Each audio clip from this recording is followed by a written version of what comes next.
Bom, agora são 8 horas e 42 minutos no Folha no Ar, primeira edição. O prazer de receber hoje o Hanania Monjan, advogado e presidente da Associação de Pais de Alunos de Escolas Particulares. Esse programa estará em podcast daqui a pouco para todos os aplicativos de podcast. Você poderá acompanhar esse programa e ouvir na melhor hora do dia. Aloysio Abreu Barbosa, voltamos com você neste bloco, que é um dos não menos importantes que os anteriores, que é justamente esse impacto da pandemia na formação de crianças e adolescentes. Nani, é inegável que a pandemia está deixando sequela psicológica em todo mundo, né? Todo mundo meio que pode fazer isolamento social, meio animal de zoológico, né? Fica aqueles movimentos subrepetícios, está todo mundo afetado. Mas é inegável que nós já temos a consciência de nós mesmos e do mundo já formada, é diferente do que você ser afetado no seu período formativo, né? Você tem conhecimento, você está aí numa associação que defende a volta às aulas, do impacto que isso está causando na formação das crianças e adolescentes? Olha só, a gente aqui na associação, por ter dentro do corpo da associação pessoas de todos os espectros, né? Temos aqui advogado, médico, de várias especialidades, né? Pediatras, temos pedagogos, professores, a gente acaba recebendo uma série de informações de vários campos diferentes das ciências. E aí a gente acaba se deparando, vez ou outra, com um estudo que aponta esses malefícios provocados pela pandemia, né? Principalmente nas crianças. O que a gente tem visto hoje em dia como questões relevantes que o retorno à sala de aula poderia minimizar num primeiro momento? O excesso de exposição à tela. Criança, a gente sempre brigou, pediatra sempre brigou para não deixar o seu filho no celular. Quando você vai ao restaurante, quando você está comendo, para não pegar a sua criança, dar o seu celular para ele ficar vendo desenho, porque isso atrapalha. Ou que se fosse fazer isso, que o fizesse de forma limitada, a tantas horas por dia. O que aconteceu com a pandemia, com o isolamento? As crianças foram para a televisão, foram para o videogame, foram para o computador, né? Então, enfim, a exposição à tela aumentou muito. E quais as consequências maléficas que o excesso de tela tem provocado? Elas estão trazendo transtornos neuropsíquicos para as crianças, né, por conta do tipo de interação que elas têm com esses meios eletrônicos, seja computador, televisão, smartphone. Tem trazido problemas de visão, porque a tela muito próxima da vista acaba trazendo problema, audição, de sono, de alimentação. Em razão disso, por conta da falta de movimentação dessa criança. Criança é uma bateria carregada o dia inteiro, né? Você vê que quem tem filho pequeno tem que se reinventar para poder dar conta, ou então fazer revezamento, pai e mãe, para poder dar conta da quantidade de energia que eles têm, né? Então, isso tem trazido um aumento da obesidade, porque essa criança presa à tela, presa ao computador, seja para aula, seja para o lazer, tem se movimentado menos, tem comido mais, tem comido errado. A gente que é pai, que tentou durante a vida inteira fazer uma alimentação mais saudável para a criança, cede nesse momento, né? A criança está presa dentro de casa e precisa se distrair, pede uma comida e você não quer deixar ela comer um chocolate, um biscoito recheado, enfim, você cede, é mais fácil você ver. E isso traz problemas que vão repercutir na sociedade. Quando você parar para pensar nessas questões, você tem que jogar o pensamento a longuíssimo prazo, porque a gente vive uma sociedade hoje que tem um momento crônico de cronicidade das doenças crônicas e um aumento da longevidade. Uma criança que começa a desenvolver obesidade hoje aos 5, 6 anos de idade vai necessariamente impactar no sistema de saúde lá na frente quando for um obeso com diabetes ou quando em razão disso ter que submeter a um procedimento cirúrgico, entendeu? Isso gera mais custo para o Estado. Então, a economia que você faz hoje, mantendo uma escola fechada, você vai aumentar o custo muitas vezes maior no tratamento de saúde lá na frente. Essa criança tinha que estar gastando a energia dela numa aula de educação física, numa aula funcional, que inclusive estão liberadas, tá? O decreto municipal permite a realização de atividades físicas por crianças, desde que mantido e respeitado o protocolo da vida, distanciamento e tal. Por que essas crianças não poderiam estar fazendo essas atividades, já que os professores de educação física já foram vacinados lá atrás, dentro do colégio? garantindo uma refeição pelo menos e uma atividade física, mesmo que ainda não uma atividade pedagógica, entendeu? Isso já poderia ser um embrião do retorno lá atrás, e esse time, como eu já disse, foi perdido. Então, em razão desses malefícios que a pandemia trouxe, a gente vê um aumento nessa gama de espectro de doenças sociais, psicológicas, diminuição da capacidade cognitiva, né, de problemas de socialização. A gente recebeu um relato de uma mãe que o filho nasceu, acho que em 2019, não, minto, 2018, né? Em 2020, quando vem a necessidade de afastamento social, ele estava iniciando a socialização com outras crianças. Isso foi abruptamente tirado dele ao longo desses 14 meses. Não voltou a ter um convívio, né, mais rotineiro com outras crianças. E hoje, quando essa criança encontra com outra criança, ela não sabe reagir, ela se assusta, ela grita, ela chora. Então, veja como que essa mãe vai conseguir resolver esse problema, né? E como isso poderia ter sido evitado se a gente tivesse minimamente permitido o retorno das aulas, mesmo que híbridas lá atrás. Então, a gente realmente vai viver problemas maiores lá na frente, por conta desse afastamento, e quanto maior for o tempo de afastamento, mais severos vão ser os problemas, né, de ponto de vista psicológicos e do ponto de vista da saúde física, né, dessas crianças. Tem depoimentos de uma médica oftalmologista e que tem relevantes serviços prestados aí no CCC, né, Centro de Controle e Combate ao Coronavírus de Campos, a Cíntia Cordeiro. Estudos já demonstram um aumento expressivo de miopia em crianças devido ao tempo de exposição excessiva às telas.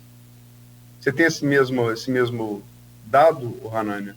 Sim, a gente tem, dentro dos estudos que recebemos, aumento não só da miopia, né? A miopia é necessariamente o que chama mais atenção, porque a criança começa a reclamar, tem dor de cabeça, tem que levar o oftalmologista para perceber que ela está tendo que usar algum grau de correção na vista. Mas você tem estudos que apontam problemas não só com relação à vista, mas você tem problemas de relação à audição, né? Porque começa a botar fone de ouvido, volumes muito altos e acabam tendo comprometimento. Você começa a ter um distúrbio do sono nessas crianças, porque tem tempo excessivo sem controle de exposição à tela, e aí na hora que deveriam dormir, não estão conseguindo dormir. E uma coisa que é relevante para as crianças menores é que elas necessitam de disciplina, né? Os educadores dizem isso. Sempre se fala, é melhor você criar regras, né? As crianças precisam de ter tudo regradinho, hora de acordar, hora de dormir, hora de comer, hora de brincar, hora de poder estar exposto à tela para se divertir um tempo. E essa disciplina é incutida nelas com a rotina. E quem é o maior reforçador de rotina no dia a dia de uma criança é o colégio. É a escola que é o grande parceiro disso para a criança. É a escola onde você vai permitir que ela internalize, né, essa necessidade de rotina, que a rotina é saudável, porque a criança vai virar um adulto e o adulto vai ter que trabalhar, vai ter que ir para o dia a dia dele, vai ter que ter rotina, e vai ter que ter disciplina para poder estudar, e vai ter que ter disciplina para poder produzir. E onde é que você vai formar isso? É no colégio. Então, assim, a pandemia, o afastamento, a necessidade, o medo, né, que a gente viveu num primeiro momento, isso tudo vai trazer repercussão. E já tem trazido repercussão para as crianças, como os depoimentos têm colocado aí para a gente. Uma outra questão também, doutor, é com relação a alguns pais. Eu tenho a informação de que alguns pais revelam que não vão levar os filhos mesmo com as escolas reabrindo aí, voltando no sistema híbrido. Como foi proposto pela prefeitura, né, até numa reunião, o Fabiano Rangel, que é o presidente do sindicato, integrante do sindicato das escolas particulares, né, e diretor da rede Riachuelo, ele é companheiro nosso aqui, está, né, aos sábados aqui, todo sábado fazendo o seu programa Papo Cabeça, e ele fala, existem também alguns pais que não querem levar os filhos. E como que o senhor vê essa situação e qual o índice? Que o que me chama a atenção, eu não tenho informação sobre o índice de pais que falam, por exemplo, que não vão levar o filho. É muito alto ou não é? Então, dentro da nossa associação, nossa primeira pauta é tratar da reabertura, da volta do ensino presencial. Então, praticamente todos os nossos associados, né, na verdade todos os associados, defendem a possibilidade de retornar à sala de aula com seus filhos. Então, dentro da nossa associação, o nosso índice de pais que não pretendem retornar é 0. Agora, existem os pais que preferem ter segurança de que seus filhos vão estar em casa e aprender de forma remota, mesmo diante de todas as evidências científicas de que isso traz mais malefício do que benefício para eles? Sim, existem. E eles vão estar exercendo o pátrio poder deles, o dever de vigilância. Aquele pai que não se sentir seguro em retornar, né, como a ele compete o dever de vigilância sobre os seus filhos, ele não precisa mandar os filhos para o colégio, ele vai receber o ensino remoto como tem sido hoje em dia. Eu não recomendo, justamente baseado nas evidências científicas, que se haja dessa maneira, que se permita o retorno, né, eventualmente 1 ou 2 dias na semana, como tiver que ser o revezamento que vai ser proposto pelo colégio. Mas de maneira nenhuma se pode obrigar alguém a fazer aquilo que não tem certeza de que queira fazer, né? O mais importante, o início dessa discussão toda, é justamente para a gente garantir o direito constitucional de educação presencial nas escolas e respeitando exatamente o direito que aquele pai tem de não mandar se sentir seguro. Da mesma forma, se deve respeitar o direito que aquele pai tem de mandar, né, que aqueles pais, né, têm de mandar o filho para o colégio, se eles entenderem que é o melhor caminho para a educação dos seus filhos. Por isso a gente defende tanto a questão do sistema híbrido. Por que ele tem que ser híbrido? Justamente para respeitar o direito do pai que não queira voltar ao colégio e para respeitar o direito do pai que queira voltar ao colégio. É um assunto muito complexo, tem vários pontos. Aqui, os comentários aqui revelam, embora a maioria seja de pais com aluno da escolar favoráveis à volta às aulas, mas você tem também uma questão que você abordou aqui nas escolas públicas, a questão alimentar mesmo, da merenda. Eu, Cláudio Nogueira, entrevistamos o prefeito de Macaé, Velbert Rezende, e ele falou que nos programas sociais que ele implantou em Macaé na pandemia, um deles era uma bolsa paga às famílias e crianças da escolar para que os pais pudessem custear, né, no seu orçamento mensal, custear aquela refeição que as crianças faziam nas escolas e deixaram de fazer. Mas há também, eu vejo muitos professores comentando que os pais não aguentam mais os filhos em casa, que era um período que, quer dizer, é uma questão complexa realmente. Como é que você tenta equilibrar esses pontos de vista, por vezes antagônicos, Hanania? Acho que a única forma de a gente conseguir trazer equilíbrio para essa discussão é respeitando os direitos e garantias fundamentais de todo mundo. Então, a Constituição garante o acesso à educação. Essa educação baseada em evidência científica é mais eficaz, é mais segura se der através da educação física presencial. Todavia, a garantia exatamente de que alguém que não se senta seguro de retornar à sala de aula possa exercer esse direito é que é fundamental. Então, para poder colocar, vamos dizer assim, no mesmo balaio todos esses gatos, a gente só pode fazer isso desde que respeite a individualidade. Como é que se respeita a individualidade? Primeiro, tendo a possibilidade de ir ao colégio. Segundo, tendo o direito de não ir, se eu não quiser ir, e poder garantir o recebimento da educação através da forma de ensino à distância. Então, você precisaria ter, no universo das escolas particulares, o ensino à distância mantido paralelamente ao ensino presencial. E aí, o pai que se sentir seguro vai remeter seu filho ao colégio, que não se sentir seguro não vai. No âmbito do ensino público, fica a critério também dos pais decidir se vão querer que envie os filhos às aulas presenciais ou não. Sempre lembrando que o início não é todo mundo correndo para o colégio, não é isso. Se propõe um ensino, um retorno paulatino, um retorno escalonado.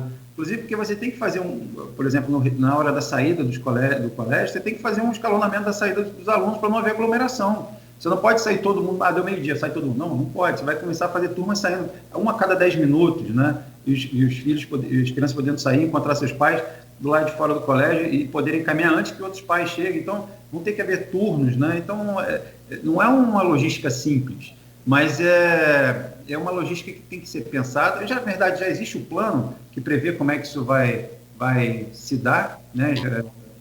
Do retorno do ensino híbrido de forma segura.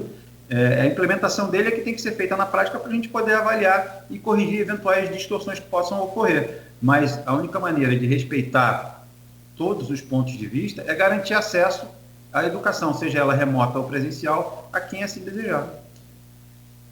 Tem vários comentários aqui, eu vou falar de comentário que os professores fazem, que tem muitos pais que essa situação de isolamento, quer dizer, todo mundo mais tenso, né? Então, aí os casos de violência, aumento dos casos de violência familiar para provar, né? Isso que é humano, né? Mais que humano, até animal. Mas aí tem aqui a Renata Castelo Branco Juncar.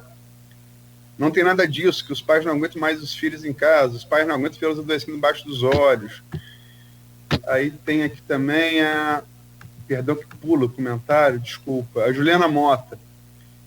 Quero muito que meus filhos voltem, mas para a saúde mental é o direito deles. Olha só, Juliana e Renata, não existe só um caso, né? Como eu disse aqui, tem casos de pais, estão falando, logicamente, de situação de pessoas que têm condições de subsistência. Agora, tem pais que a escola representava uma refeição a menos que eles tinham custeado, por exemplo, Macaé, que é aqui do lado. Então, há casos e casos, não há uma unicidade de padrão, né? Talvez se vocês estejam falando pelo caso de vocês, mas acho que está longe no Brasil de ser, inclusive, a maioria dos casos. Mas, enfim, Hanânia, são 8h59, eu não sei se o Cláudio Nogueira quer colocar mais alguma coisa, mas vou abrir para as suas considerações finais. Eu só queria perguntar aqui se tem de fato, então, agora com esse parecer aí novo, com esse pedido novo, me parece que do Tribunal de Justiça do Estado, né? Pedindo informações aqui a um recurso da própria Prefeitura mesmo, de Campos, né, que entrou contra essa liminar, que suspende a volta às aulas mesmo com essa... Suspendeu a vacinação, né? Para seguir o plano nacional. Mantém-se alguma previsão, ou pelo menos alguma perspectiva de reabertura dessas escolas previstas, 20 da rede particular, 10 da rede pública estadual e 10 da rede pública municipal para a primeira semana de junho? Primeira quinzena, perdão, de junho? Bom, no âmbito do processo onde houve o deferimento da liminar a pedido do Ministério Público para a suspensão da vacinação dos profissionais de educação, a Prefeitura ingressou com um recurso diretamente ao Tribunal de Justiça e, nos autos desse recurso, o desembargador relator solicitou, ao invés de conceder o efeito suspensivo, né, para suspender os efeitos da liminar, ele preferiu primeiro solicitar informações. Então, o que está vigendo no momento é a suspensão da vacinação dos profissionais de educação por força dessa decisão de primeiro grau. Se, após a remessa dessas informações solicitadas pelo desembargador, ele vier a suspender a liminar, então volta a fluir a vacinação dos profissionais de educação. O plano que prevê o retorno do ensino foi condicionado a essa vacinação, que, no nosso entender, é o equívoco do retorno. O retorno deveria se dar independente da vacinação, como aconteceu em todas as outras cidades do estado onde o ensino híbrido voltou. Não está condicionado à vacinação, por conta das evidências científicas de que é seguro o retorno, né? Que é seguro para o professor e para o aluno. Então, o plano do município, como está condicionado à vacinação, se não houver vacinação, ele não pode ser implementado, né? A não ser que haja uma modificação do plano e se faculte o retorno sem a vacinação. Paralelamente a isso, o Sindicato das Escolas Particulares aqui de Campos ingressou com um mandado de segurança junto ao Tribunal de Justiça, no dia de ontem, requerendo a liberação do retorno das aulas. Paralelamente a isso, o Sindicato das Escolas Particulares para o sistema particular daquelas escolas que são filiadas ao sindicato, né? Baseado justamente nesses fatos, de que vacinação não é condição sine qua non para retorno, que ele é seguro e que hoje no município de Campos você permite uma série de atividades não essenciais a voltar, mas não permite o ensino, justamente porque o decreto vincula a aprovação do plano à manifestação do Ministério Público.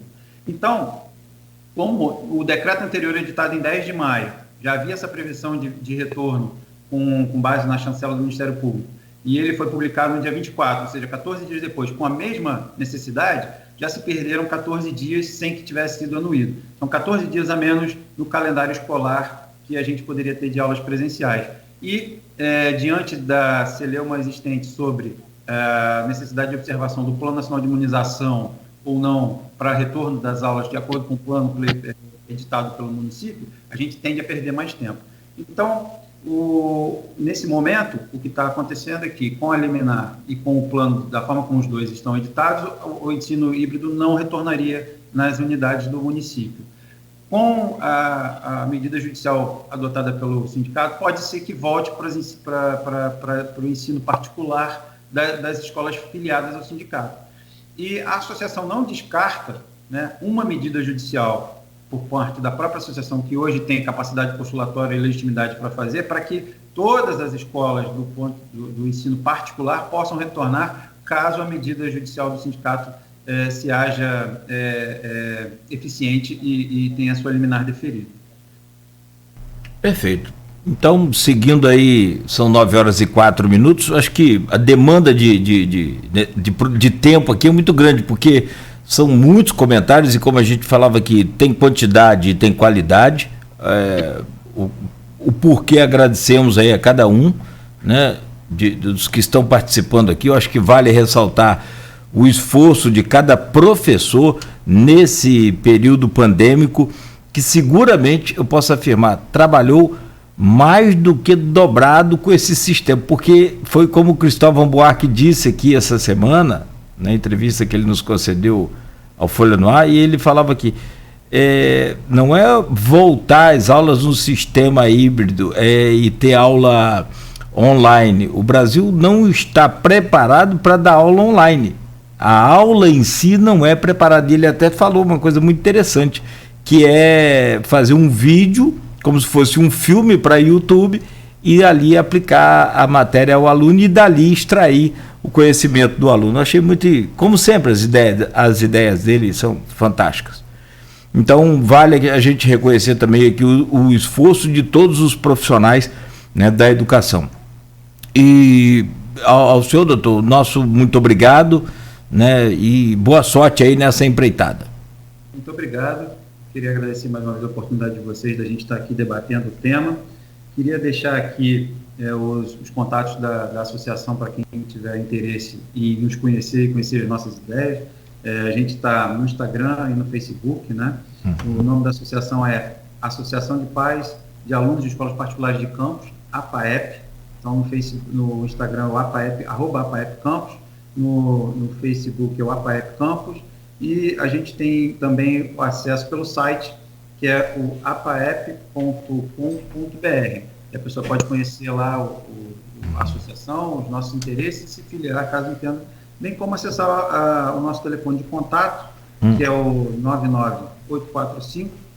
99845-6213, e aí cerrar fileiras com a gente para tentar acelerar o processo de retorno.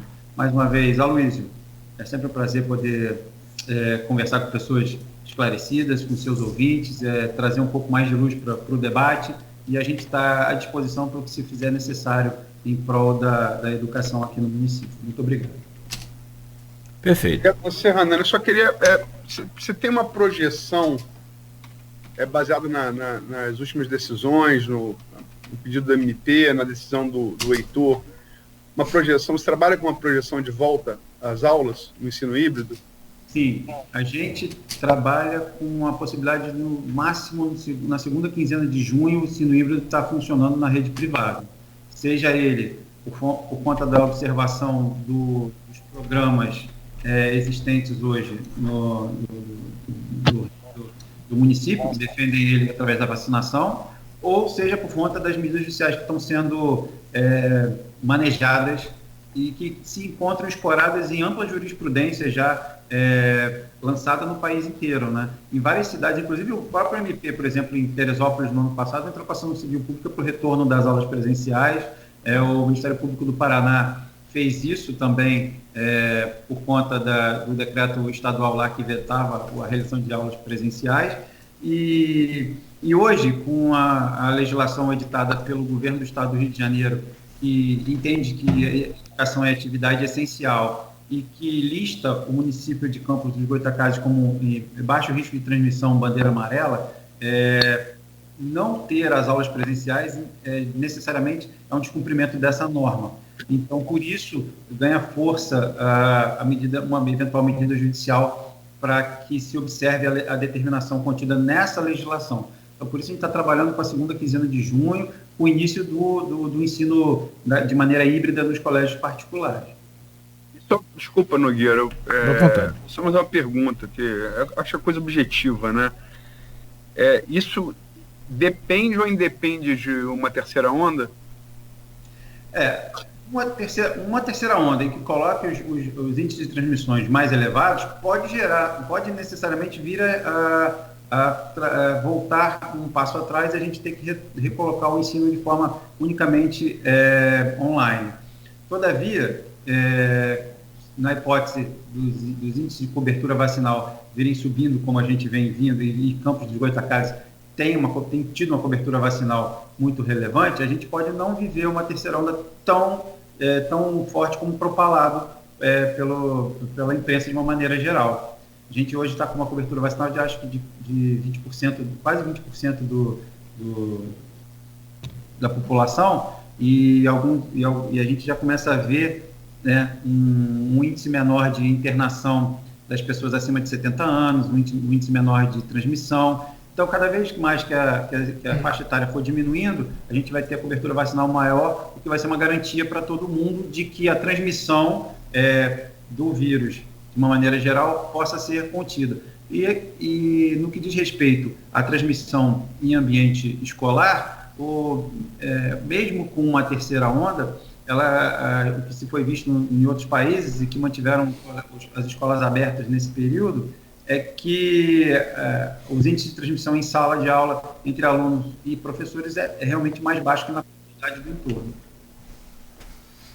Só para deixar pontuar que a terceira onda propalada pela imprensa, estamos falando de um país onde 450 mil pessoas morreram por conta de Covid, né?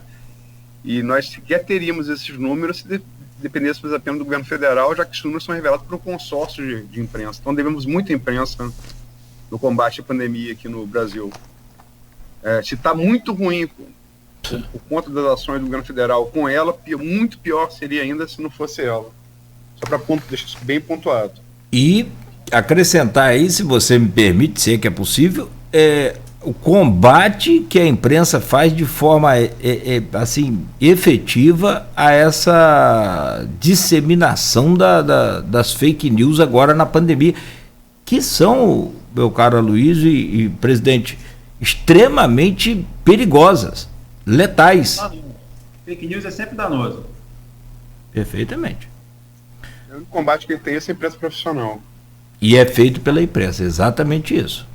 O problema se torna pior ainda quando a fake news é gestada e disseminada dentro do governo federal, né? Aí fica pior ainda. Aí fica complicado. Num dia de depoimento de CPI, você vai lá depor, meia hora antes de começar seu depoimento, uma hora antes você publica uma fake, a gente não sabe onde vai. Tem uma CPI da Covid, pedir desculpa por não usar máscara e 2 dias depois a manifestação sem usar máscara, né? Aí fica complicado, né?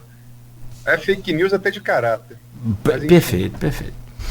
Bom, são 9h11, então mais uma vez ao presidente da Associação dos Pais de Alunos das Escolas Particulares, muito obrigado, Hanânia, que compartilhou um pouco aqui da sua história também, que dá quase que um livro, um filme. Deixa eu só falar, para quem quiser ver a história, o meu avô narrando essa história dele, que tem outros pontos mais pequenos. Deve ser fantástico. Deve ser fantástico. Acessa no YouTube. Eu queria saber o que ele falou pro ex-marido da sua avó. O seu avô biológico, né? Eu não sei exatamente o que ele falou, mas que depois disso eles passaram a jogar pôquer toda sexta-feira. Mas então muito obrigado. Se não me engano, procura Hanânia Gaspi, imigrante. Gaspi. Gaspi, G-A-S-P-I. Que tem lá, ele narrando algumas histórias dele lá. Tá bom, querido. Muito obrigado, Hanânia. Tá bom, gente. Obrigado. Bom dia para vocês. Estou à disposição. Bom dia também. E amanhã, Luísio, 7h da manhã, de volta, se Deus permitir, com o Folha no Ar, primeira edição. E vamos fechar a semana com o presidente da Câmara Municipal de Campos, Fábio Ribeiro, claro e evidente, com esse alvoroço, né, digamos assim, todo aí na política de Campos. O presidente da Câmara amanhã, Fábio Ribeiro. Como começamos falando aqui, foi uma semana bastante movimentada na política de Campos, né? Enfim, dá um balanço aí, e aberto também as participações, como ficamos aqui hoje, dos ouvintes e telespectadores pelo streaming, para que não vai faltar assunto, né? Não tenha dúvida. E aí, né, é briga de foice no escuro, como diz um amigo meu aí. Tá bom, bom dia, melhoras aí, vamos à luta. Valeu. Obrigado.